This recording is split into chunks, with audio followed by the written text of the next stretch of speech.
So I felt kind of obligated to talk about the death of Black Hand Chaz.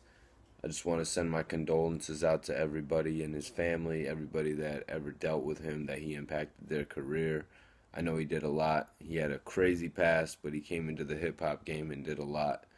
I had the chance to actually sit and interview Chaz. He invited me out to one of the restaurants that he was working at, well, that he owned, but and they had me a steak made up and all that. And me and him, we sat and we did a classic interview. But more importantly than the interview that we did, he dropped some knowledge on me outside of the interview. He told me some stuff that he never talked about in any other interviews. He let me know the real. He told me about the time when he was going to broker peace between 50 and Supreme, and 50 was just a block or two away. And the crazy story is that 50 actually had some heavy shit on him. He had an automatic weapon on him. But Chaz let me know personally that that wasn't the case. He said he saw 50 that day, and 50 actually only had a little piece on him. R.I.P. Chaz.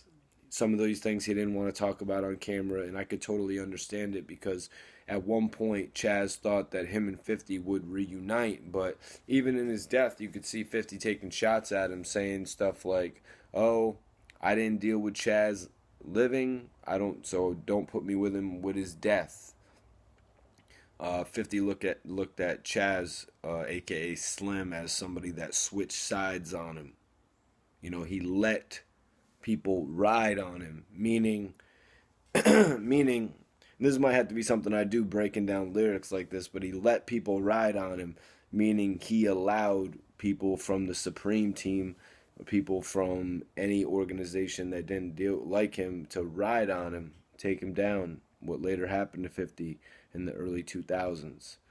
So Chaz, like I said, obviously expected to reunite with 50 at one point, which I think a lot of people do, and sometimes that does happen. Sometimes people from G Unit will reunite. But Chaz also told me about I had to ask him about the scuffles that happened, that I've talked to some rappers in depth about, the scuffles in Atlanta and the scuffles in New York. And Chaz actually told me that after the scuffle in Atlanta, he went back to Ja Rule's hotel, and he saw Ja Rule holding a ice pack over his face. So 50 did catch him with a blow. And 50's a big dude. They say, what would they say? He's the Golden Gloves type of dude. He won the Golden Gloves or something like that. So 50 landing a punch on you, you know, shit's crazy. But that's the whole situation right there. I want to send a RIP to Chaz, one of the biggest impactors of the culture. He actually had signed my homie Fab Don, brought him up to do a couple things. Chaz, inside the features. Thank you very much for your time.